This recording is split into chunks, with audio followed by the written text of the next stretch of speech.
You said that well. That kind of a face.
Good evening.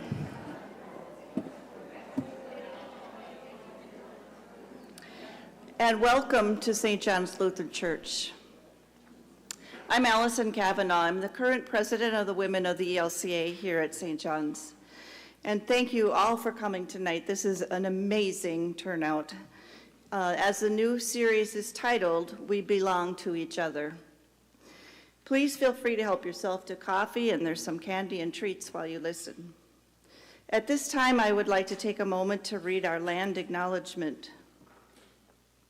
St. John's Church stands on the ancestral homelands of the Wapekate, band of the Dakota Nation.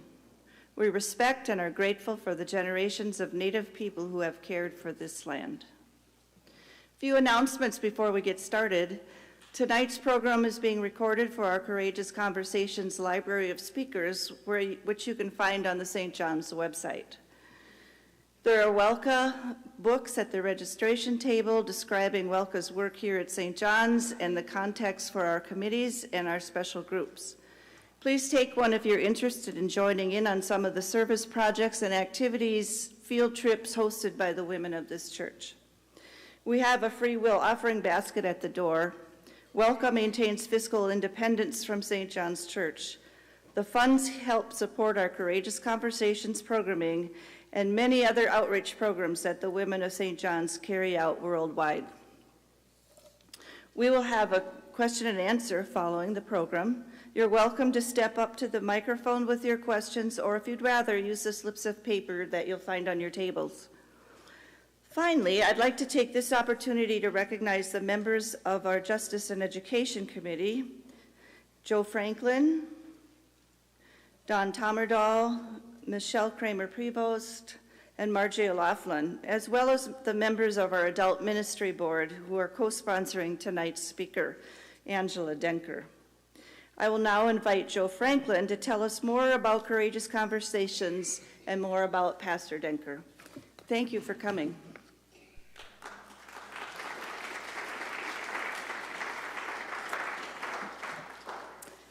Thank you, Allison, and thank you to all of you who are here this evening to engage in a courageous conversation about this important and timely topic. Before I introduce our speaker, I'd like us to center our minds on this year's theme, We Belong to One Another, which is envisioned in this meditation by Brian McLaren.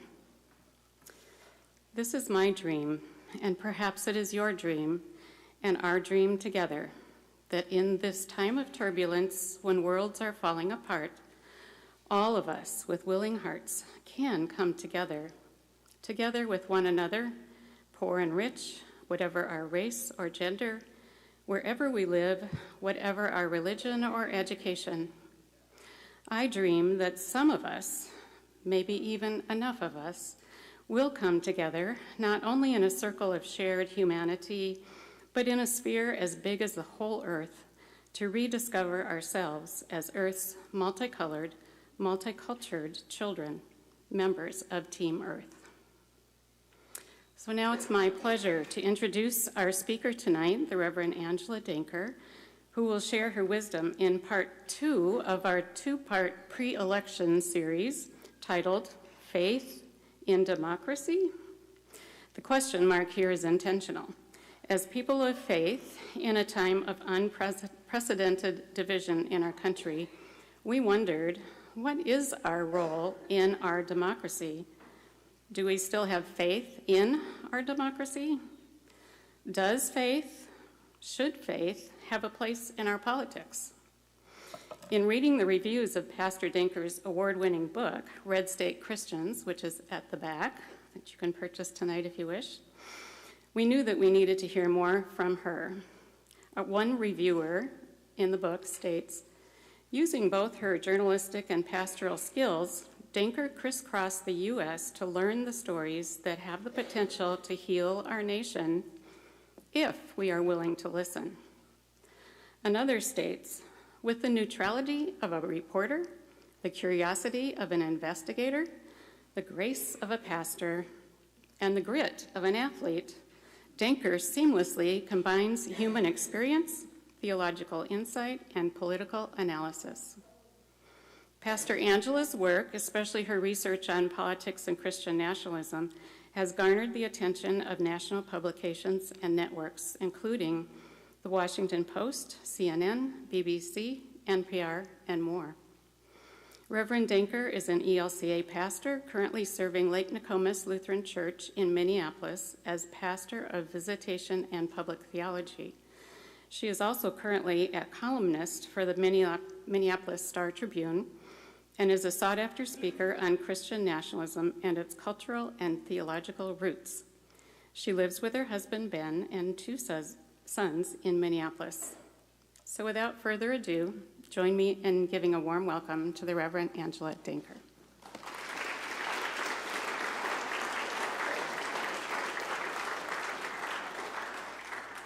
Good evening. I'm so glad to see all of you, and I'm really happy to be back in Northfield.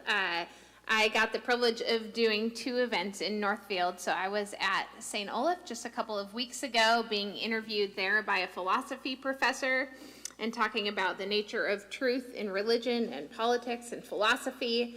And now I get to be here tonight at St. John's. And I'm really moved by hearing about the history of this women's group here. Your pastor was sharing with me that this women's group is really the group that's always willing to tackle the tough issues and willing to really bring in topics that maybe some people would be too afraid to talk about at church. So I'm really grateful to see that. And I want to say, too, that I think there's a lot of inspiration to be drawn from senior women. You know, we've seen even in this presidential campaign, some of it from the Republican candidates, really this desire to define what women's purpose is and what women are supposed to do and what the role of women, specifically postmenopausal women, is supposed to be. So I look out here and I see a lot of women who are ready to be heard and ready to define our own roles and our own thoughts for this coming season. And so I'm grateful to stand on your shoulders. So this evening, I want to do a couple of things. I'm going to begin with looking at a Bible passage.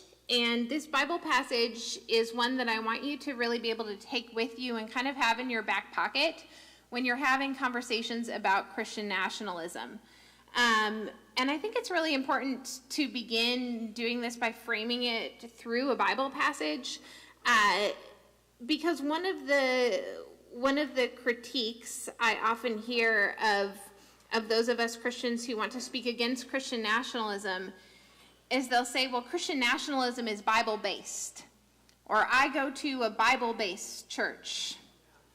And I believe that right here in the ELCA, we're a Bible-based church as well. And a lot of the necessary framework for understanding really the roots of Christian nationalism, and to understand that this is not a movement that began with Donald Trump. It's not specifically a partisan movement, but it has historical roots and, more importantly, theological roots going back a very, very long time. That's why I always want to begin by starting with this passage and really helping us to begin to view Christian nationalism through a theological lens. And then what I'm going to do is spend a little time then transitioning from the Bible passage into my definition of Christian nationalism, again focusing on a historical and a theological lens. And we're going to go through that and kind of break down some of the terms in it, define them a little further. And then about 7:45, we're going to have time for questions. So if, as you're sitting here, you're thinking about questions that you'd like to ask, there are little yellow sheets at your tables that you can write questions on, and then hold those until the end. And I'm really interested, as you listen to these broad definitions, about where you see this breaking down locally, how you see this manifesting in your own communities, your own families, because my goal is that whenever people come and hear me speak about Christian nationalism, that when you leave, you feel empowered as you go out into your communities. And instead of Christian nationalism being kind of this big, scary monster that maybe we're not sure how to define, but we know it's dangerous, we know it doesn't feel right, that you're going to have a better grasp of how to define it and also how to speak against it and how to have some words to say when people are making these large claims about how Christianity is being made manifest in American politics today and throughout history. So we're going to begin with John 18:33 through 38. And I have a Bible up here, but I'm actually hoping that maybe one of you will read this for us. So who do I have to read the Bible passage for me tonight? You will? Thank you. And it's just verses 33 through 38. So please click on here. Then Pilate entered the headquarters again, summoned Jesus, and asked him, "Are you the king of the Jews?" Jesus answered, "Do you ask this on your own, or did others tell you about me?" Pilate replied, "I am not a Jew, am I? Your own nation and the chief priest have handed you over to me. What have you done?" Jesus answered, "My kingdom is not from this world. If my kingdom were from this world, my followers would be fighting to keep me from being handed over to the Jews. But as it is, my kingdom is not from here." Pilate asked him, "So you are a king?" Jesus answered, "You say that I am a king. For this I was born, and for this I came into the world, to testify to the truth. Everyone who belongs to the truth listens to my voice." Pilate asked him, "What is truth?" Thank you. So a few different reasons why I really like to use this Bible passage in order to begin an introduction into what Christian nationalism is, and also some of the tools that Christian nationalists will use rhetorically in order to bring confusion into the discussions. So first of all, I do want to address too in this topic, I'm speaking to you tonight on a Jewish holiday. It's Rosh Hashanah tonight. I don't know if there's any Jewish folks who are here tonight, but you'll notice even in this passage, there's some anti-Semitism at work here in this passage. And even in the ways that we have understood what happened between Jesus and Pilate, there's a history of anti-Semitism. And now anti-Semitism grows in the same kind of fertile fields that Christian nationalism grows in. And so one of the things we want to pay attention to when we look at Christian nationalism is also the treatment of people from minority religions. So I think it's important to mention tonight that when we think about Pontius Pilate and his role in the crucifixion of Jesus, and you can even see it in this passage a little bit, there's a desire to lessen Pilate's role and to put the responsibility for the crucifixion of Jesus on the Jews. When you think about Pontius Pilate, what's one of the main stories you sort of remember about Pilate, or something that he did? He washed his hands. Yeah, we all remember that he washed his hands, and that, and you can see, right, why those original Bible writers, when they were passing down these stories, why they may have wanted to lessen Pilate's responsibility. They were already under threat of persecution from the Roman Empire. And so maybe it kind of served their purposes to kind of lessen the heat on Pilate a little bit. And then as history goes on and we move into periods of persecution of Jewish people in Europe in particular, you can see more and more how some of these trends begin to form. So that's the first thing to notice how Pilate's responsibility for the crucifixion of Jesus has been lessened over the years, even though it was Pilate who placed the order. It was Pilate who had the authority over the soldiers who carried out the actual crucifixion of Jesus.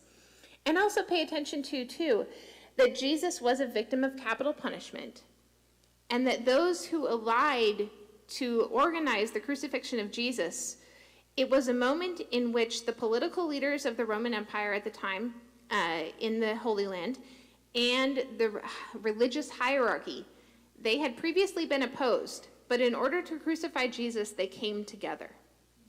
So I think for those of us who follow Jesus and for Christians, it serves as a bit of a warning. Just a warning, a flashing red light. Say any time that political leadership and religious leadership get together, we have a precedent of some really bad things happening. And we see that here in the crucifixion story. But now let's move into this text specifically. I want you to pay attention to this conversation between Jesus and Pilate. because you see two people talking, but they're really talking past each other. You see Jesus giving heartfelt, direct answers. And Jesus says very clearly, verse 36, this is John 18:36. Jesus says, "My kingdom is not from this world." Now, the whole claim of Christian nationalism is that at the very heart of the mission of Christianity, the mission of Jesus, is to establish a Christian nation, a kingdom of this world. But Jesus is telling us very clearly right here, my kingdom is not of this world. Jesus very plainly says this. Now notice Pilate's response. Jesus, my kingdom is not from this world. If my kingdom were from this world, my followers would be fighting to keep me from being handed over to the Jews. But as it is, my kingdom is not from here. Pilate's response, so you are a king. Now what Pilate is doing is something that's actually, I think, really recognizable in many of our political discussions and dialogue that happens today. What Pilate is doing is, instead of listening to all of what Jesus says and attempting to have a good faith discussion where two people are honestly sharing where they're coming from, Pilate is playing a game of gotcha. And he's listening to what Jesus says in order to find a way to trap him. It's kind of a form of whataboutism. It's a form of dialogue that doesn't serve to bring understanding.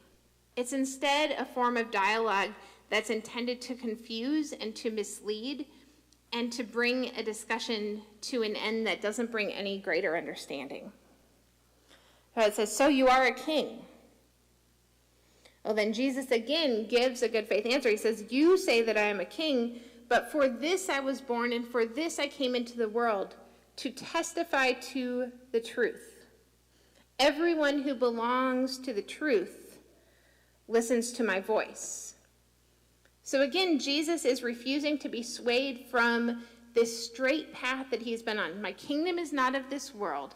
I have not come in order to establish a political kingdom. I have not come as a political Messiah, which is something that the people of Israel had been waiting for and expecting, and that some people were expecting from Jesus. Now, Jesus very clearly says, I didn't come to do that. Instead, I came to testify to the truth. That at the very heart of Jesus' message is a commitment to tell the truth. It's a commitment to be honest. It's a commitment to tell a story that is grounded in reality and grounded in God's goodness of God's creation. Jesus also brings into this conversation a sense of inclusivity. He says, everyone who belongs to the truth listens to my voice. There's this longing for communication, longing for understanding. There's olive branches being extended to listen and to be rooted together in a shared truth, a shared understanding. But Pilate is not interested in that.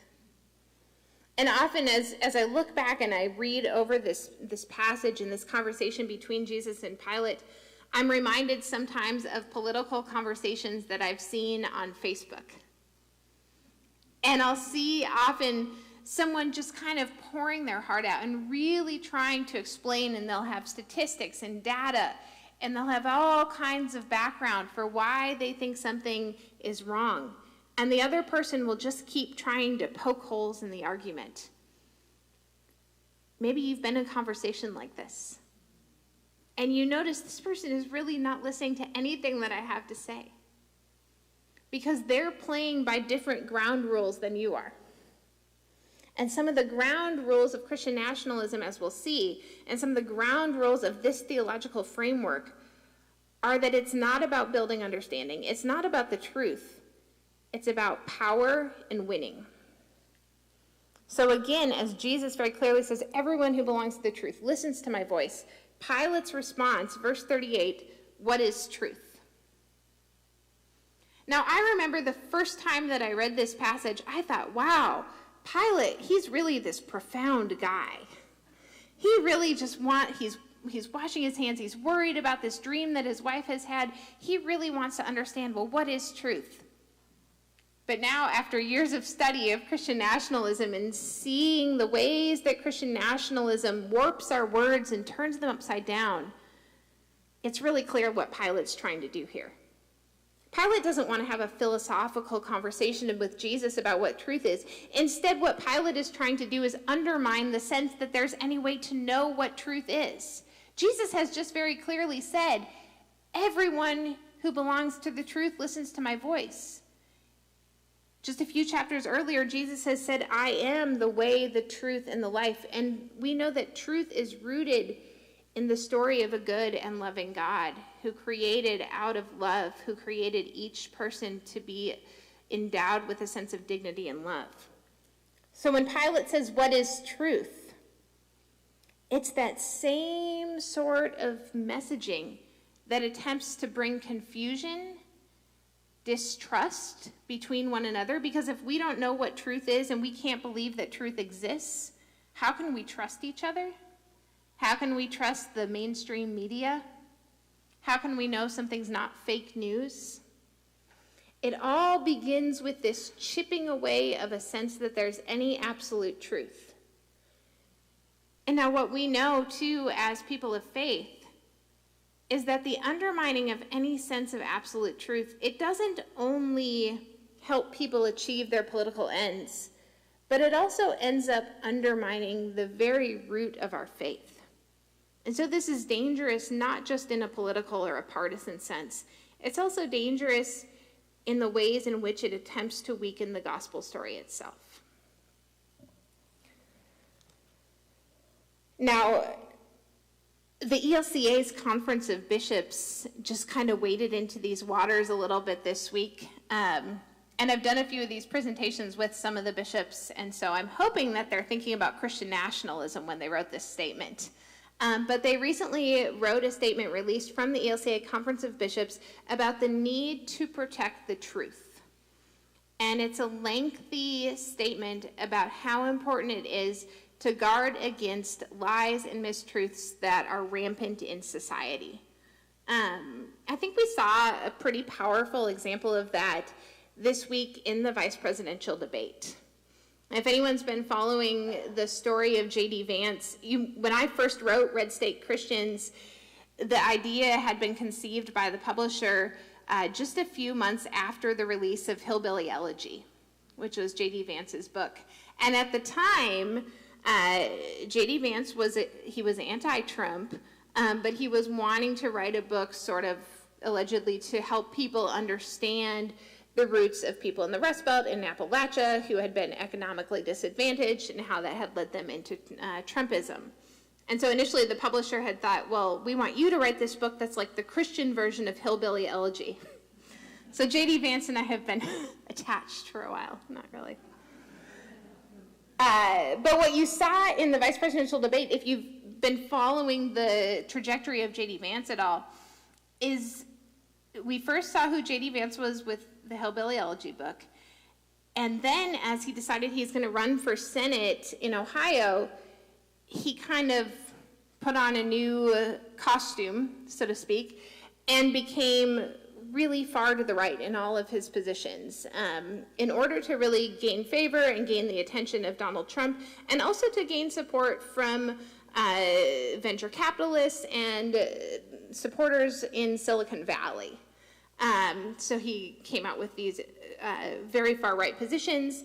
And then recently he's also been in the headlines for his appearances on far right traditionalist Catholic podcasts and shows. So he's one of the ones that's made comments about childless cat ladies ruining America, or lots of extreme social views. Now, we didn't see any of that in the debate, because in the debate, again, J.D. Vance put on a new costume, and suddenly he became empathetic, and he was listening, and he was kind, and he was wanting to reach toward bipartisanship. Though if you notice when you watched, he was saying, I'll have bipartisanship with you, Tim, but he never expressed any interest in bipartisanship with Kamala Harris, which I thought was an interesting distinction. Sometimes it's easier maybe to have a desire for bipartisanship with someone who looks like you. But when we're talking about truth and the need for truth to be at the heart, if you just kind of came in and saw this debate, you think, well, J.D. Vance, he seems like a reasonable guy who wants to cooperate.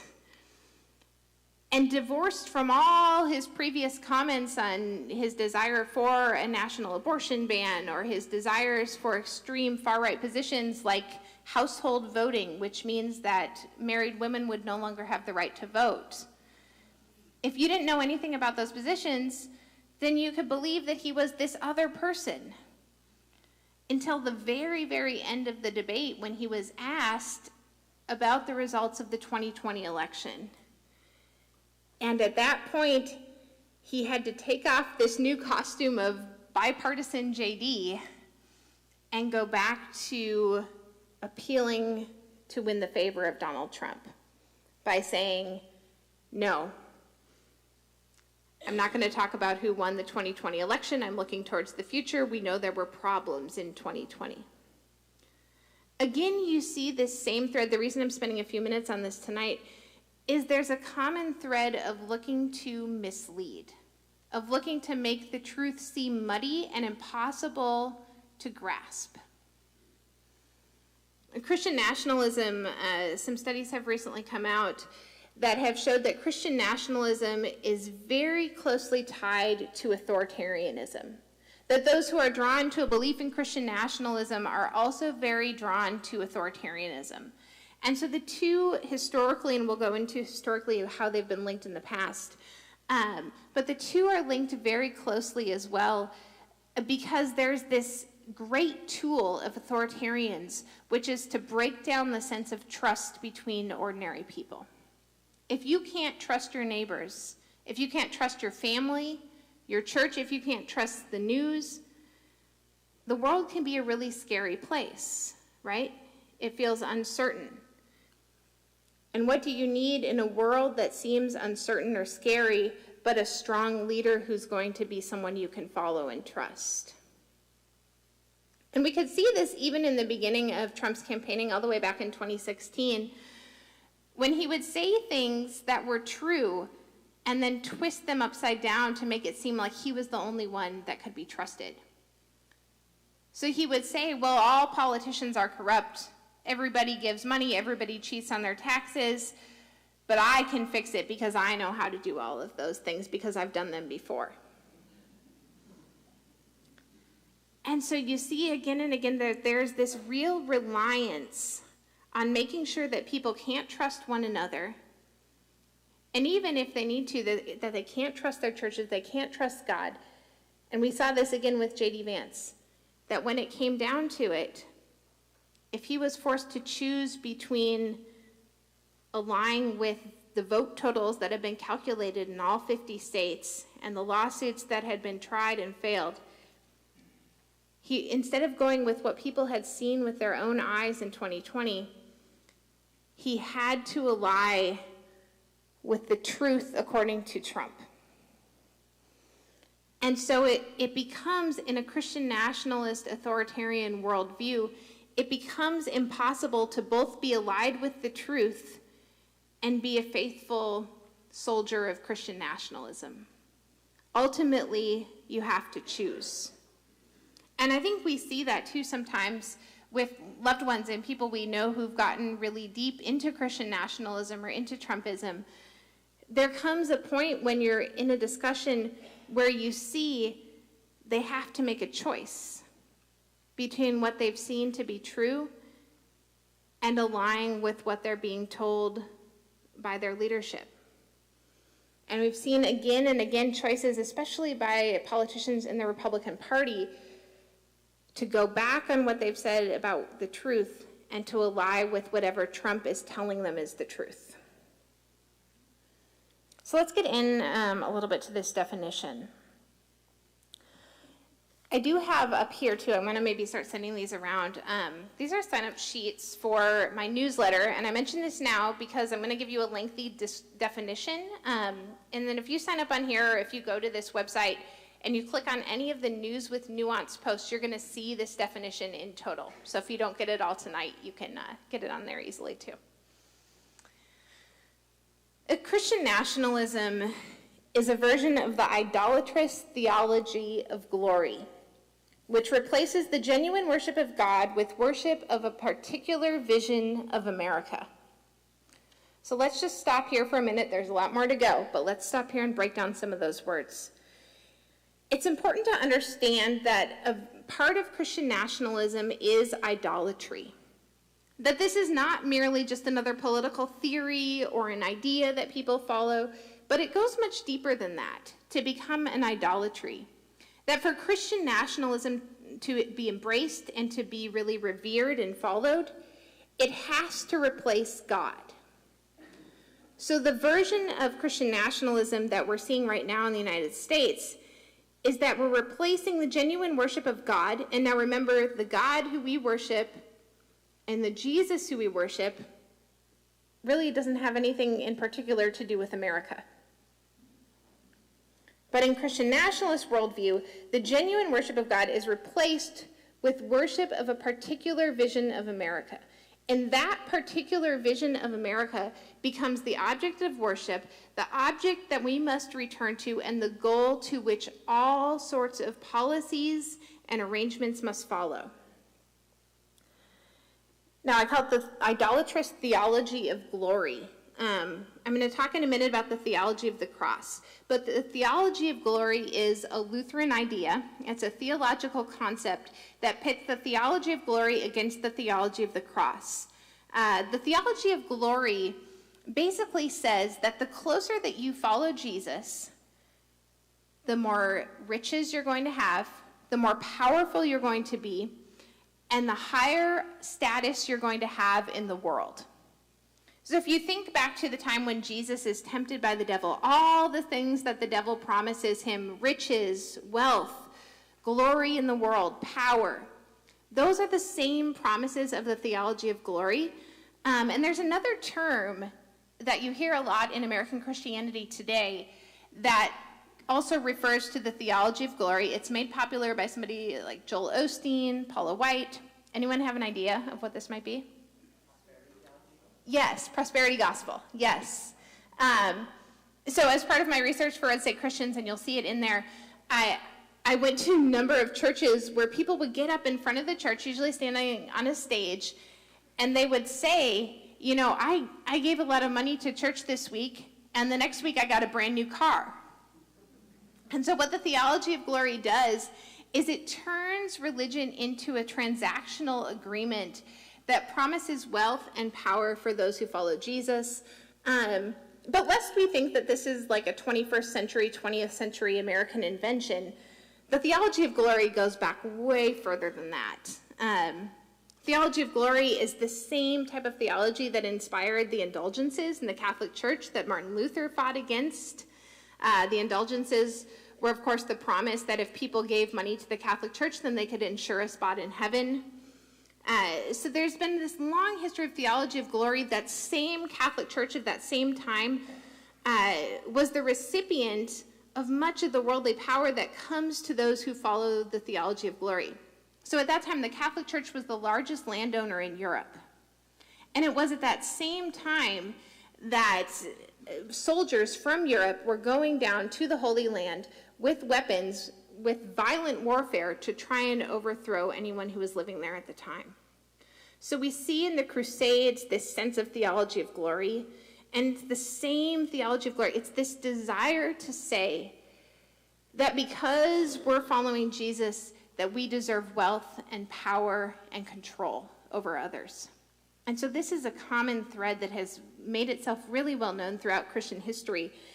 And it really begins in around AD 300, which is when the Roman Emperor Constantine, on his deathbed, decided to be baptized and become a Christian. And in that moment, world history changed forever, and Christianity went from being a persecuted religion of the empire to being a religion that was a part of the empire.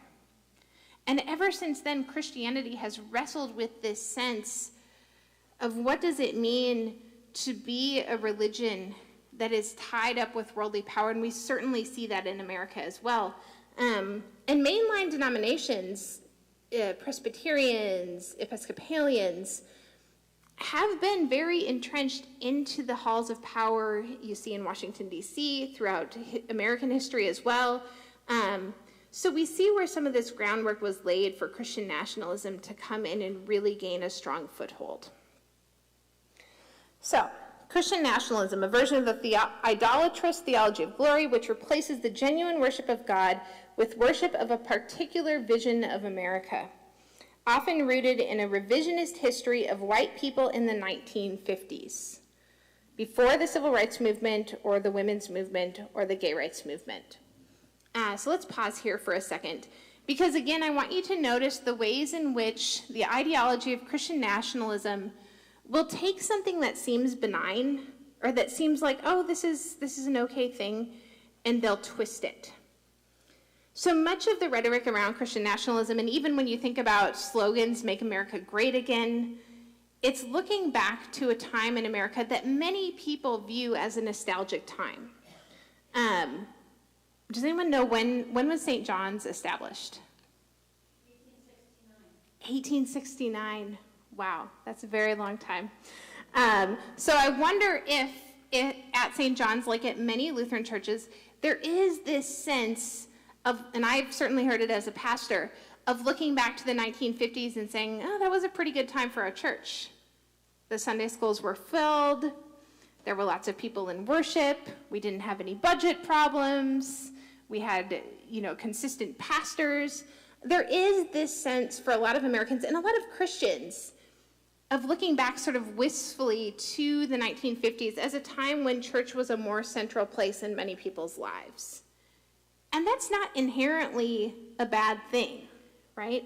That's not a bad nostalgia to look back to. I briefly served as a pastor in southwestern Minnesota in a small town, and we had a little hint of that 1950s style because the public school buses on Wednesday afternoons would drop off the kids at church for confirmation. So when a lot of Christians look back to the 1950s, those are the kind of things that they're thinking about in the church. And so what Christian nationalists will do is they'll capitalize on that nostalgia. And they'll say, yeah, we want to go back to that time. But they're not interested in full Sunday school classrooms or buses dropping off kids at confirmation. The reason they want to go back to that time is a very particular reason. I'll give an example. I attended a lot of churches, and in multiple cases, I heard pastors say from the stage, they would look out across the megachurch, and they would say, I feel bad for anyone in this room who was born after 1964. Now, what happened in 1964 legislatively? The Civil Rights Act. And so it's very clear that when Christian nationalists want to turn the clock back, they're not interested, again, in things like having more people in worship on Sunday mornings. Their ultimate goal for turning back the clock is going back to a time when certain people in America had many more rights than others. The desire is to go back to a very clear social hierarchy that puts men, white men with money, don't miss that part, white men with money at the top and everybody else underneath in a very clear sense. This is at the heart of what Christian nationalism is longing to go back to. And that, as its central goal, is more important than almost anything else. And it's that version of America that becomes an object of worship. The next sentence, Christian nationalism supports a violent takeover of government and the imposition of fundamentalist Christian beliefs on all people. So a couple words to note there. One is violence. That violence is a necessary part of the means and methods of Christian nationalism. We saw a really strong example of this on January 6th.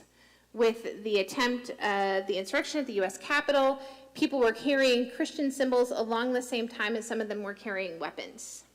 You also see this in a lot of the imagery and rhetoric around Christian nationalist movements. I'll sometimes get, when people find out that I've been speaking against Christian nationalism, I'll get threatening emails, and often they'll be accompanied by pictures of crusades like soldiers. It's weird kind of stuff. But it's medieval imagery, and then it's also guns. Guns are very much at the center of the drive towards Christian nationalism, because violence is at the heart of this Christian nationalist takeover. It becomes a necessary part of it. We see that in the Crusades, and we see this all throughout history whenever the theology of glory becomes centered as a Christian movement. You hear also this word fundamentalist. So I think it's important to note that fundamentalism is an overarching ideology that really brings groups closer. When groups embrace fundamentalism, they begin to have more in common with other fundamentalist groups regardless of religion. So if we think back to after the 9/11 attacks in 2001, we heard a lot of rhetoric, especially from Republicans, saying, we really need to go into Afghanistan because we need to help the women there, because of the ways that women are being treated by radical Islamic fundamentalists. Now, what you see as a hallmark of fundamentalism, one way to know for sure that you're dealing with religious fundamentalism, is there's a couple of things that they always do. One of the hallmarks of religious fundamentalists is that they're very concerned with how women dress. And so there's a lot of rules about women's dress. So certainly we see that in Islamic fundamentalism, places like Iran, where women have to cover their heads, places like Saudi Arabia, where there's certain rules for what outfits women have to wear. There's strict separation of the sexes, and there's a strict understanding of gender roles. Now, if we back away from that for a second and look at what's happening in fundamentalist right-wing Christianity in this country, it's the same stuff. You will not believe how many sermons and articles and posts are dedicated to decrying the sinfulness of leggings.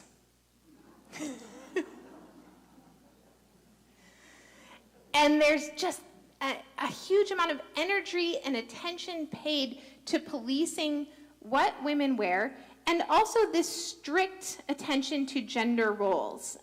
My next book that comes out in March, Disciples of White Jesus, The Radicalization of American Boyhood, I was really looking at how this is affecting men and boys.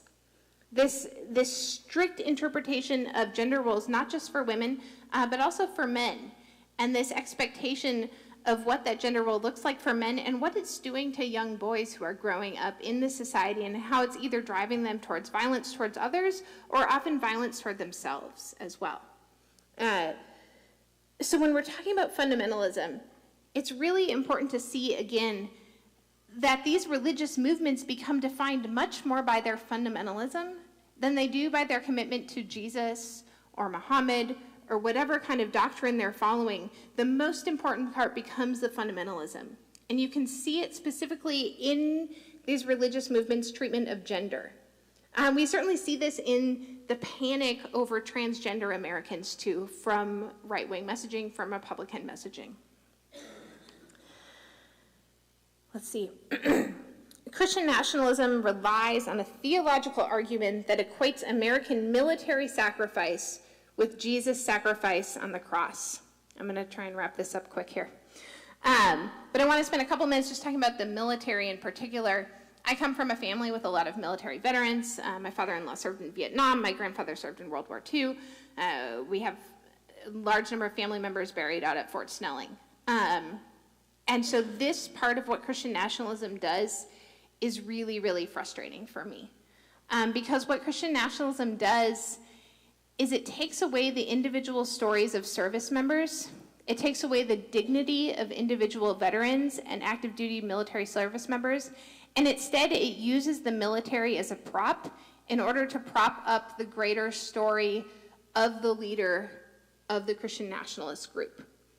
So for an example, I would go to churches where they would use atonement theology about viewing Jesus' death on the cross as a sacrifice for all of our sins. They would expand that theology to say that military sacrifice is the same thing. And so they would intersperse scenes of Jesus dying on the cross with scenes of the American military from Iwo Jima to Arlington National Cemetery. And they would sing this song, "We'll never forget your sacrifice. The way you lived, the way you died, we'll never forget your sacrifice." And so there becomes this sense and this connection in people's minds that To die for America is the same as dying for God. And now you'll notice even a deeper twist in there, because it's not just about America, but it also becomes about Trump. As sort of and it would be whoever is leading the Christian nationalist movement at the moment. But so we saw this in the time after George Floyd's murder, when Donald Trump walked out in front of the church holding the Bible, and he was flanked by military members on both sides. We also see this in other countries. We see it in Russia with Vladimir Putin. We see it in China with Xi. The way that these authoritarian rulers view the military is as something to prop up their own image. So we see it with Putin sending his troops into Ukraine in order to bolster his image as a strong leader. And that's certainly the way that we started to hear Trump also talk about the military, my generals. But again, what it does is it destroys the story of what the American military actually is, which is the most diverse organization of leadership throughout almost the entire country. The American military is marked by a sense of individual sacrifice and sharing, and it's never been about supporting one leader. It's been about supporting the idea of American freedom. So it's really, Christian nationalism is really destructive to the role of the military and what it means. Finally, Christian nationalism suggests that Christians are entitled. We see this big sense of entitlement for white Christians to wealth and power, in contrast to Jesus' theology of the cross, which reminds Christians that we too have to carry our cross just as our crucified Savior did. So that's the end of the definition. Like I said, if you want to view the whole thing, just you can go onto that website on there and go to any of the News with Nuance posts. It'll be right there in bold. But I'll read through it one more time, and then let's get to some questions. Christian nationalism is a version of the idolatrous theology of glory, which replaces the genuine worship of God with worship of a particular vision of America, often rooted in the revisionist history of white people in the 1950s, before the civil rights movement or the women's movement. Christian nationalism supports a violent takeover of government and the imposition of fundamentalist Christian beliefs on all people. Christian nationalism relies on a theological argument that equates American military sacrifice with Jesus' sacrifice on the cross. It suggests that Christians are entitled to wealth and power, in contrast to Jesus' theology of the cross. Oh, and I'll say real quick, theology of the cross says the very opposite, that the closer that you follow Jesus, the more likely you might be to be rejected by the world, to suffer persecution, to suffer violence. And we certainly see this in the stories of leaders, Martin Luther King Jr., Dietrich Bonhoeffer, the Apostle Paul was beheaded. And we really see this in the biblical witness as well, that the promise for those who follow Jesus is not worldly wealth and power, but instead it's this sense of carrying our cross, just as Jesus did. Let's go ahead and get to some questions.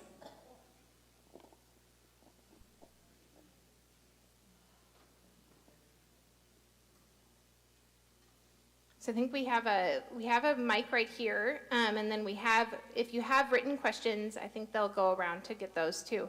But do we have someone to bring? I think I saw a question right up here. If someone could help with the mic.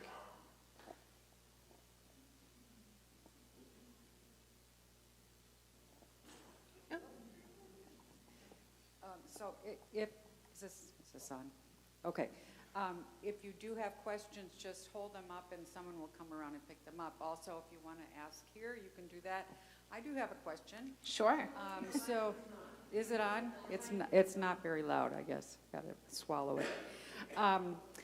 So, I have a lot of friends who are Christian conservative, who I don't think have gone overboard. And yet they refuse to discuss the whole Jesus thing. You know, they're really concerned about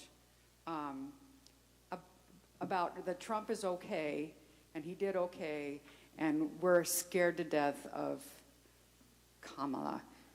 But it's really hard to talk about their faith, and what did Jesus say, and why is that not having any impetus in what you're thinking? What would your response be to someone like that? Yeah, there's a lot there. We could spend a whole another night talking about the role of race in this movement, and certainly when I hear that, this sense that people say that, oh, I'm afraid of Kamala, there just is, when you ask, well, what specifically are you worried about? For me, there really is a big role of racism there, in this sense that Black Americans somehow are inherently scary and to be feared. So there's certainly, I see that operating a little bit in the background. I just think it's important to name that and to be aware that that is a big part of what's going on here. That's why this really is predominantly a white Christian nationalism movement. That's why we're going back to before the civil rights movement.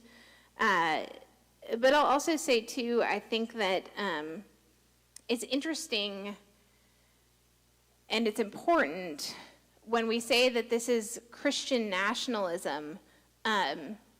What that's really done is it's changed what being a Christian means in America for a lot of people, and the word Christian has become much more of a term about somebody's political views rather than about Jesus.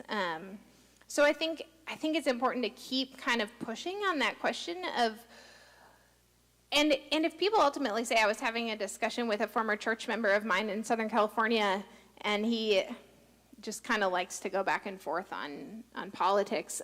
But ultimately he ended up saying, well, you know, Trump's not great, but I like not paying as much taxes.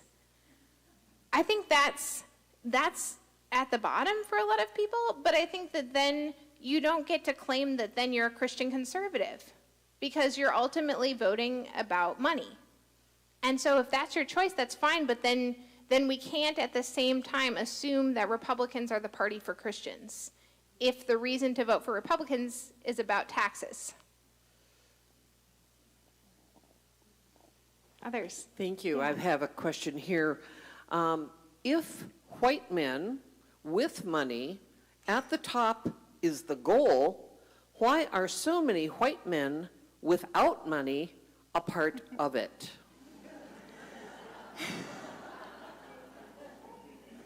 Because we have a strong aspirational sense in America. No, there have been, studies done in this, when people will say, oh, well, these tax cuts aren't going to be beneficial for you unless you're a millionaire. The responses of people saying, well, I think I'm going to be a millionaire eventually are really high, which I guess is good to be optimistic. But I do think it's important to break down that a little bit too, because one of the problems I have with a lot of the reporting on Christian nationalism, especially in national news outlets, the New York Times, for example, the Atlantic, I like some of their reporting, but I also don't, because what it often does is it covers religion as a spectacle. And so they'll go out to the craziest church, the craziest pastor, and they'll say, look at these crazy Christians and what they believe. And they'll kind of create this sense for people that this is a movement predominantly of poor Americans. When the reality is, the people that are leading this movement are the wealthiest people in this country. And so I think that some of the ways that Christian nationalism and religion in general are reported on is it seeks to break down the understanding of the huge amounts of money and organization from the very top rungs of Ivy League universities, from the very top rungs of government, very top rungs of Silicon Valley. This movement is entrenched in privilege. And so this idea that and I think you can even see a little bit of that I was trying to unpack when I went to places like Appalachia, or I went to rural Missouri. We certainly, and I have a column tonight on the Star Tribune about rural people and this attraction to Trumpism, because for me it's one of the saddest parts of this whole thing. But I think that there's been too much focus placed on some of the reporting attempting to, say, look at all these dumb, poor country people, and there hasn't been enough reporting on the moneyed interests behind and driving Christian nationalism. I will say ProPublica has done some really important reporting on it. And J.D. Vance we see too. J.D. Vance is in that position not because Appalachia loved J.D. Vance, it's because Silicon Valley loved J.D. Vance and propped him up and gave him money and gave him privilege and put him in positions of power so that he could become Trump's running mate. I have another question. Please address the negative influence of the traditional wife movement. Ooh, trad wives. All right. Yeah, well, again, this speaks to the ways in which female dress is oddly at the center of a lot of these movements. But so the trad wife movement, you can see it a lot on social media, on TikTok, on Instagram, and it's this movement brought about by some female influencers who are saying that it's important not only to sort of dress in these frilly long dresses and to, you know, wear makeup and do your hair every day, but it's also a movement to say that women should not go to work, that women should stay home and clean and be ready for their husband to come home. And part of what it's preying on is sort of this sense among a lot of women my age. I'm 39, almost 40. I have a couple kids. And many of us were raised in sort of this lean in, boss babe era where women can do anything and you can work and you can have kids and you can make money and you can do all this stuff. And there was the rhetoric, but there wasn't the community support to go along with a lot of those things. So women and mothers find themselves drowning under childcare costs, under the lack of, you know, alongside this movement of women to work, there wasn't a requisite movement of saying, I mean, we're getting it a little bit, and I'm sure the men here have been a positive part of that, but there wasn't a requisite movement saying, hey, dads, you know, do the housework, change the diapers. And so you just found there's a sense of exhaustion and a sense of burnout among a lot of mothers and young women, and the trad wife movement is attempting to capitalize on that and saying, look, you were lied to. You shouldn't have gone to work. You should have stayed home. You should just rely on a man to make money for you and you stay home and be with the kids. And look, and they have all these beautiful videos of look how pretty you can be, look how great your home can be, look how happy your kids are. You can make your own cereal from scratch. And so it's ways in which new media and sort of glitzy, modern imagery is being used to sell very old ideas. Let's see, let's take one more question. Yeah? Sure. How does the so-called Supreme Court tie in to this topic, either in the past or the present or the future?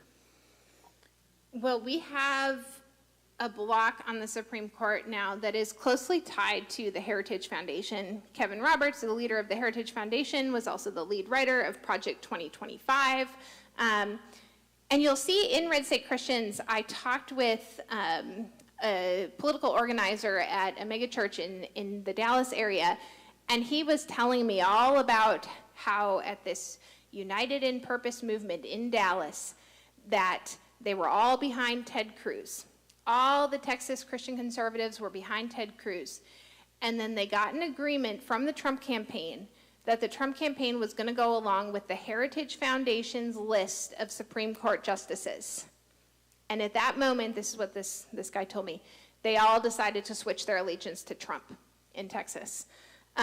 So certainly this movement, it was something I heard when, you know, being in evangelical churches as a teenager, as a young person. There was a very long drive to capture the Supreme Court. Often the stated reason was we're going to overturn Roe v. Wade. But the truth, and you can see this in some of the writings from Clarence Thomas or from Justice Alito, Roe v. Wade was only the beginning. This is the first domino to fall in a brand new social structuring of America. Again, the goal, and you have to see abortion through this prism. I think many of us, and I've certainly been one of these people, people will say, well, you're just, if you support women having access to abortion, that you're just in favor of murdering babies. And when someone says that to you, that's kind of a conversation ender. Because what do you say after that? Nobody wants to be in favor of killing babies. The reality is, though, that again, that's kind of a tool of the Christian nationalists to get aside from the truth. And the truth is that it's important to view abortion and the fall of Roe v. Wade through this prism, which is that the ultimate goal of this movement is to remove rights from anyone who is not a white man with money. And a white man with money who's ideologically aligned. I think that's about it. It looks like is that clock right? It's 8:05, 8:03. So I think that's it for tonight. I want to thank you so much, everyone, for coming. Oh, yes. Oh, sorry. Well, I will say for my ending, thank you very much. I hope to talk to some of you, and I'm real grateful for Content Bookseller being here in the back, local bookseller. So please, if you want a book, I'd be happy to sign it, or if you have one, I would love to sign it and talk to you in the back.